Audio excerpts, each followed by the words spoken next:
Hello and welcome to Kickin' Cooking in Quarantine. I'm using a little different media today. I am coming to you live from my tablet, so it may seem a little different today, but I'm still here in the same spirit, sharing recipes with you from my kitchen here in Havertown. Again, my name is Mary Bear Shannon. I am a reference librarian at the Haverford Township Free Library. And we have been doing this program since last April and sharing recipes from my family and things that I have come across and sharing them with you. So today we are doing our last episode of 2020. I will not be heartbroken to see 2020 go away, but we are going to celebrate the new year, 2021, with great hopes for a better year. And so I am getting ready for our New Year's Eve celebration here at the Shannon House. And thought I would share a couple of recipes that I do as a tradition here at our house. But I'd love to hear from you all and see, are there things that you make for New Year's Eve or New Year's Day that are traditions in your households? Are there things that you like to make? I'd love to see in the comments what you all make and what you celebrate with. I was thinking back to my childhood and the only thing I really remember from my childhood is my parents or my mother making black-eyed peas. I am a child of two Southerners and grew up in Wilmington, Delaware, but they were both from Virginia. And so as a matter of course on New Year's Day, we would eat black-eyed peas. And the saying goes is that black-eyed peas are supposed to ensure prosperity for the new year. I thought it was also interesting. I had not heard this term, but Hoppin' John is another name for black-eyed peas. They are usually made with some kind of smoked pork product, either bacon or ham, and to increase the flavor.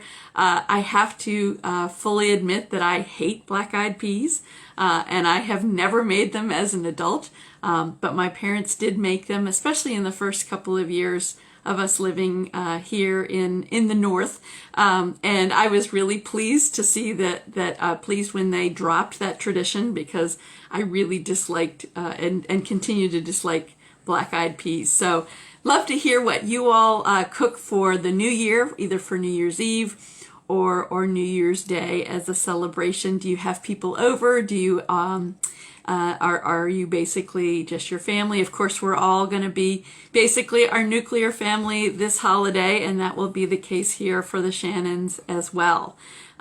So today I am going to show the two things that we make on New Year's Eve. What I love about these is that it is kind of a family affair. We do spend some time together making these items, especially because one of them requires a little bit of work in terms of getting it ready for the fryer. And in fact, it is a fry fest. These are two things that I deep fry. I don't normally deep fry things here at the Shannon House, but we tend to do this on New Year's Eve. So the couple things I'm going to show you are fried pork wontons, which is a family favorite here, and also coconut shrimp.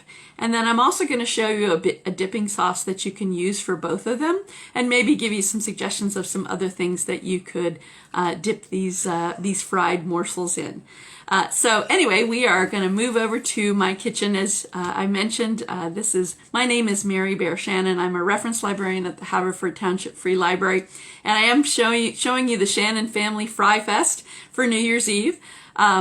I am doing this from my tablet, so I am actually requiring a cameraman when I go to my kitchen. So I am very grateful to my husband, Tom Shannon, who is going to point the camera while I actually do all the demonstrating. So thank you, Tom. And if it seems a little clumsy, it's because we've never done it before. So anyway, here we are headed to my kitchen.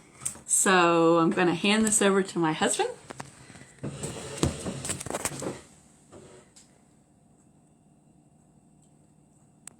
Okay. So here we are. We're in my kitchen. I know you normally don't get to see it this way. Usually it's my laptop being bent down to show you because it's just me and being my own camera person. But today we are actually, I got somebody who can actually give you a bird's eye view of some of the frying and the preparing. So we're going to start with the filling for the pork wonton. What I have here is a pound of ground pork. This is about 2 cups. It's a little more than what this recipe calls for, but I just figured I'd use the whole pound, and it's in a bowl. We are going to add to it very finely chopped scallions or green onions. I have 3 that are chopped at this point, and I'm going to put that in and add that to the pork. The next thing, which may seem a little strange, is peanut butter. And this is actually a little bit more than 2 tablespoons of peanut butter because I have a little bit more pork than the recipe calls for. So I'm going to put that in with the pork and get that in with there with the pork. And then the next thing is oyster sauce. This is 2 teaspoons, a little bit more than 2 teaspoons. This is the only time I use this particular condiment. You can get it in the Asian section of your grocery store. Don't ask me what's in it. I'm assuming maybe there's oysters in it, but I don't know. But it does add to this recipe, and I think it's a nice flavor for these wontons. So, okay. So we've put that in, and then now we're just going to mix this up. This is going to be the filling for our wontons.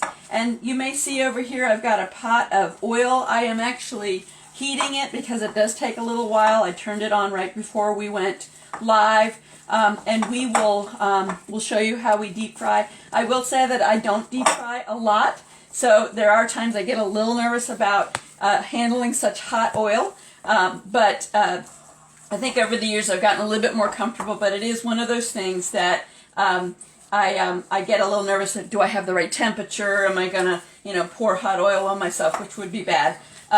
But it is one of those things that I don't have a lot of experience with, and I certainly didn't when I started the Fry Fest. So I will bear with me in terms of my nervousness. So anyway, I am just stirring all these ingredients into our pork filling. I want to make sure that I have it all incorporated here. It is fairly sticky, and eventually we're just going to use a little teaspoon because a little bit is all that really fits in a wonton. I always try to put more in because I'm feeling really greedy, and it never works. It never actually closes up. So I will show you how we actually put them in the wontons and get them sealed so that they will fry without everything going out into the oil. Okay, so I think we have pretty much all of the ingredients integrated. We have the scallions, we have the oyster sauce, we have the peanut butter, and that's what we need for the inside. So, and then the next thing I'm going to show you is how to actually do the wontons. So you're probably wondering, okay, where do I get wontons? I just find them at the grocery store. I do find them in the more natural section. This is how they looked. This was in the Giant, in the more organic section, kind of near where the tofu was. And this is I think this is probably about 100. Maybe there's 50 in here. I bought 2 just because I usually have a lot of eaters on New Year's Eve. So these are what the wonton wrappers look like. They're just squares like that. They're already pre-made, which is great.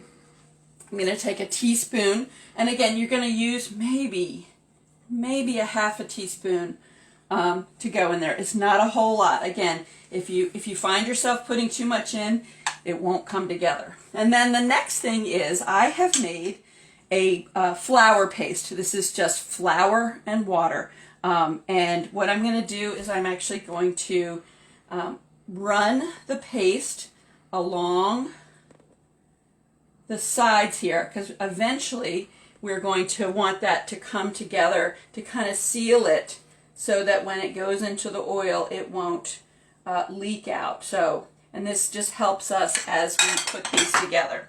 So anyway, we are going against each other, so you have a little triangle there, and then you're going to bring these together and you're going to twist.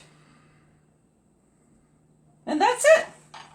So it's fairly easy, and but I do think the flour paste definitely helps. So I'm just going to do a couple of these so I can show you how they fry up. And again, we're just using, maybe maybe 3/4 of a teaspoon. It shouldn't. You just be careful about putting too much in.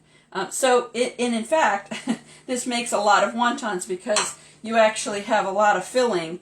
And just a little goes in. So again, we are making it a triangle, and then we are taking the ends and we are twisting, and then you're done. So let me just do 2 more. Do a little bit of the paste, and I'm also going to keep an eye on my we are actually doing really well with our oil. It should be about 375. You definitely want it to be a fairly hot oil. It will cook very fast, like maybe 2 minutes aside. If you can even get it to turn over. Sometimes it puffs up and it's hard to get the other side, but you want to get it golden brown, and that will go really fast. Okay, so we'll do 1 more, and then we'll pop these into the fryer. So, and again, just a little bit of the flour paste. And again, this is pretty thick. You actually don't even have to make it this thick. It just kind of thickened since I had made it about a half an hour ago. So again, we are just sealing the sides, and then lastly, we just do a twist. So if you see, they're all ready to go. Of course, my hands are all a little messy, and they'll even be messier with the coconut shrimp. So anyway, let's see how this goes. Again, this is going to go really quick. You want a slotted spoon so that you can drain this when they come out. And again, it is going to be really fast. And then a plate with paper towels to drain. Okay, so we are going to pop these in, and I am just going to lower them into the oil. And as you can see, and my camera person is going to come over here so they can see how this is frying up. They're really just frying away really quickly. Basically, this is going to be about 2, maybe 3 minutes. So I'm going to keep my eye on this. As you see, they are rising to the top. And probably in another minute or minute and a half, I'm going to try to flip these so it'll be a little bit browner on the other side. So, and while we're actually frying this, I wanted to show you something my husband got for Christmas, which I'm not using today just because this is kind of a high-sided pan. But this is something my mother-in-law gave him, which actually would set on here, especially if it was a frying pan that was a little lower, to keep it from splattering all in your kitchen. So I am looking forward to using this when I'm going to use the frying pan, because the thing I hate to do is cleaning up a kitchen with all the oil after doing some deep frying. So anyway, as you can see, these are starting to brown up really nicely. In about maybe another 20 seconds, I'm going to turn this over and get the other side browned, and then we are going to take them off. The most important thing is, it's easy to cook the wonton, but you want to make sure that the pork cooks as well, because you don't want to have raw pork in the middle. Okay. So then I'm going to turn these over, and as you can see, they are really nicely browned on one side, and we're just going to brown them on the other side. See, they're really being difficult here, so I'm going to flip these over, and we're going to give them maybe another 30 seconds, maybe another minute, And as you can see, they're really nice golden brown. You don't want to overcook them. And you also, I just find they're okay once they're cool, but they're definitely the best when they're warm. So you want to make sure everybody is ready to eat when you start putting them in the oil. Okay, so maybe another 15 seconds here, and then I am going to take my my plate with my paper towels, and I am going to lift these out. I'm going to drain them, and then I am going to put them on to drain on the paper towels some more. And that's how you make pork fried wontons. They are, again, great. Now you're probably thinking, okay, so what do I put on these pork wontons? I'm going to show you that. I'll tell you, this recipe that I've had has always asked for to make a plum sauce, but it always, I can never find dark plum sauce or plum jam. I have looked and looked. If you find it, if you know where I can find it, let me know in the comments. I have looked everywhere. So I just bought from the store some Kikkoman plum sauce that we will use. But there's a recipe in this pork fried wonton, and I've never been able to find the plum jam. I should just order it online, but I always think about it maybe a day ahead of time, and I never get around to it. So what I make is an orange sauce, which is also really good. It'll be good for the coconut shrimp too. This is super simple as well, and I will show you how you put that together. This is 3/4 of a cup of orange marmalade. Super easy, just get it from the grocery store. This is 3 tablespoons of rice wine vinegar, and I get the seasoned because I like that a little better.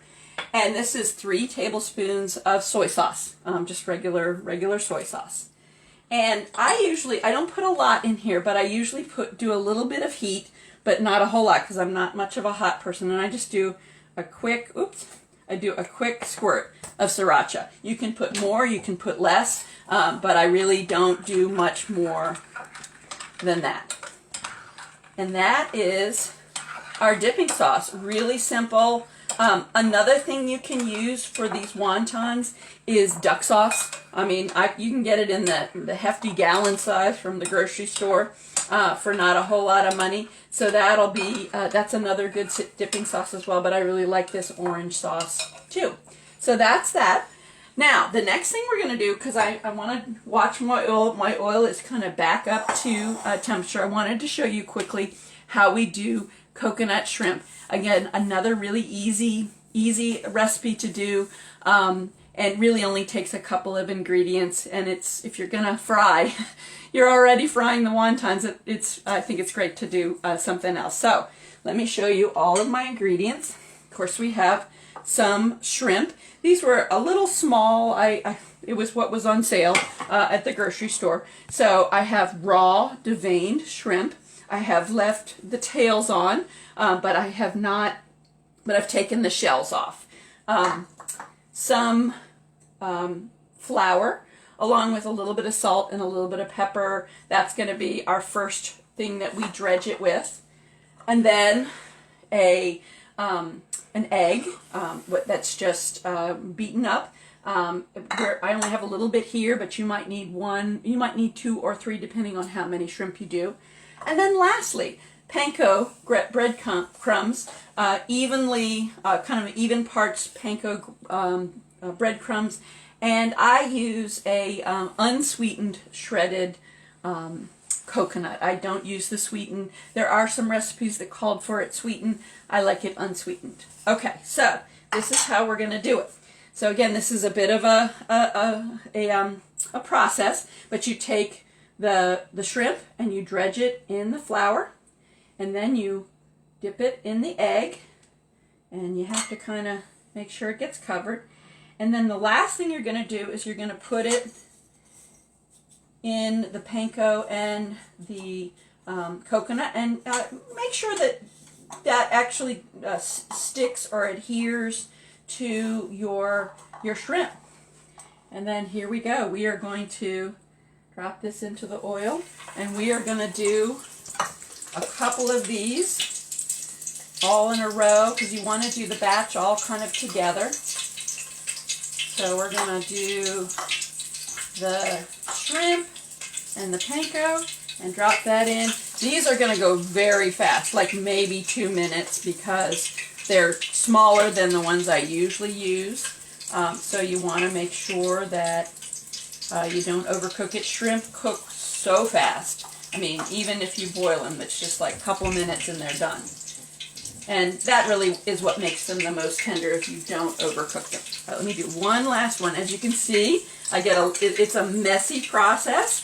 If you've ever seen anybody on the Food Network, even they have, you know, these huge fingers with all of the dredging on their hands. So again, we're going to drop that in. So that's 4. And as you'll see here, the first one I put in is already almost ready to come out. So we are going to give that maybe 10 seconds, and I'm going to lift that one out,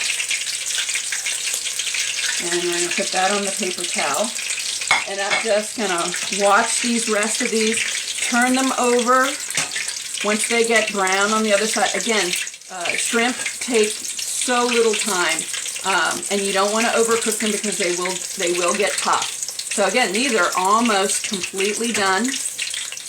And they have that beautiful golden brown exterior for the panko and the shrimp and the egg. And we are going to go ahead and take this off, drain it a little bit, and put it in the paper towels. Okay. And that is how you do coconut shrimp. Again, you can use that orange dipping sauce. You can use the plum sauce. You can use duck sauce. There's lots of things that you can use for the dipping sauces for both of these items. So anyway, that's it for the Shannon Family Fry Fest here at Chez Shannon. I hope that all of you have a very happy New Year and an amazing 2021. Thanks for joining us, and have a great day.